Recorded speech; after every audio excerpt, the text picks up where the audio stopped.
What is evidence in literary studies? Brought to you by the University of Houston Libraries. You're taking an English class and your instructor asks you to write a paper that makes an argument about one of your class readings. The assignment also says that you need to include plenty of evidence.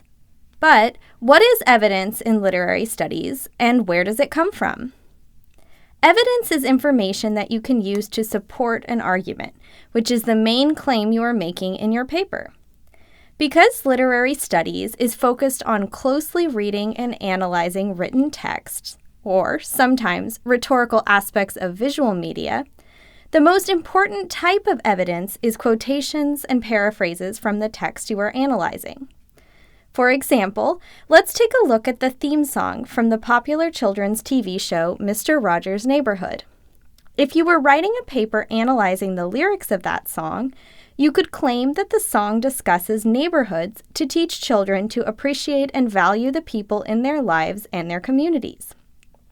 To support your claim, you would need to find evidence consisting of examples from the lyrics.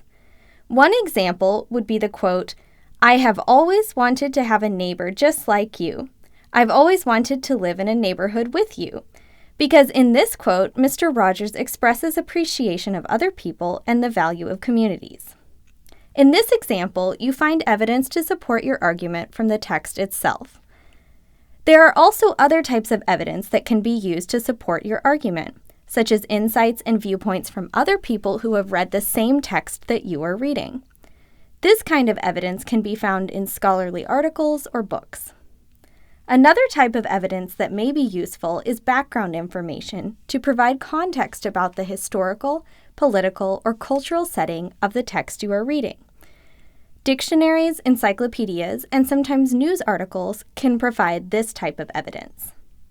In our example of analyzing the Mr. Rogers' Neighborhood theme song, you could include evidence from an encyclopedia article about the show's creator, Fred Rogers, to show how his life experiences outside of work might have contributed to the values he taught inside his TV series.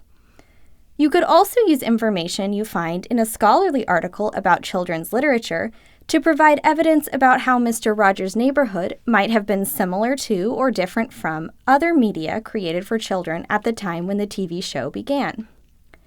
Scholarly and background evidence put your claims into context.